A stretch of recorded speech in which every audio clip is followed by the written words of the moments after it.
Imagine un instant, tu es au Moyen-Âge, tu es à table, et tu sors une fourchette. Silence, regard choqué, quelqu'un murmure « c'est un objet du diable ». Non, ce n'est pas une blague. La fourchette a été rejetée, insultée, diabolisée pendant des siècles.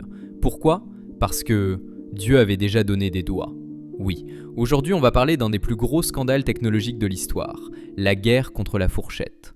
Pendant très longtemps en Europe, on mange avec les mains, ou avec un couteau, parfois une cuillère, mais pas de fourchette. Pourquoi ?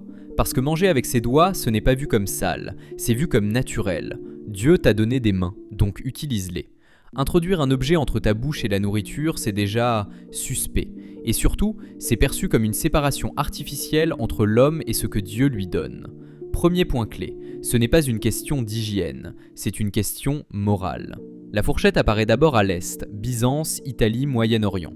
Et là, elle arrive en Europe de l'Ouest. Et c'est le scandale. Au XIe siècle, une princesse byzantine épouse un doge de Venise. Elle mange avec une fourchette en or. Réaction des religieux ? Hérésie, arrogance, luxure. Quand la princesse tombe malade et meurt plus tard, certains prêtres disent littéralement « c'est la punition divine pour avoir utilisé cet instrument impie ». La fourchette devient officiellement un symbole de vanité, un signe de décadence presque, un outil du diable. Pourquoi ? Parce qu'elle ressemble à une mini-fourche infernale. Oui, vraiment. L'argument principal contre la fourchette est fascinant par sa simplicité. Pourquoi utiliser un objet quand Dieu t'a donné des doigts ? Utiliser une fourchette, c'est dire « ce que Dieu a fait n'est pas suffisant ».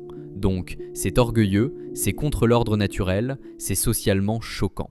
Et surtout, les premiers utilisateurs sont des élites, des nobles, des riches, des gens qui veulent se distinguer. Donc la fourchette devient aussi un marqueur de classe sociale, un symbole de supériorité, un truc de gens qui se prennent pour quelqu'un. Bref, tout ce qu'on déteste instinctivement. Et là, on touche à un point crucial. Ce rejet de la fourchette n'a rien d'exceptionnel. Toute innovation passe par ce cycle. Ridicule, immorale, dangereuse, puis normale. La fourchette n'est pas rejetée parce qu'elle est inutile, elle est rejetée parce qu'elle change un rituel fondamental, manger.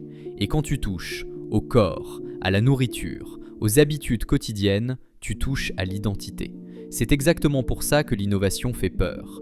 À partir du XVIe, XVIIe siècle, tout change. Les arguments évoluent. C'est plus propre, c'est plus élégant, c'est plus civilisé. Ce qui était diabolique devient raffiné. Ironie absolue. Aujourd'hui, manger avec les doigts est parfois vu comme sale primitif mal élevé. La fourchette est passée de hérésie, norme sociale. Et plus personne ne se souvient qu'elle a failli ne jamais s'imposer. Cette histoire n'est pas vraiment celle d'une fourchette, c'est l'histoire de notre rapport au changement. Ce qui est nouveau dérange, ce qui dérange devient immoral, puis, un jour, devient banal. Alors la prochaine fois que quelqu'un te dit « c'était mieux avant », souviens-toi que, avant, la fourchette était diabolique.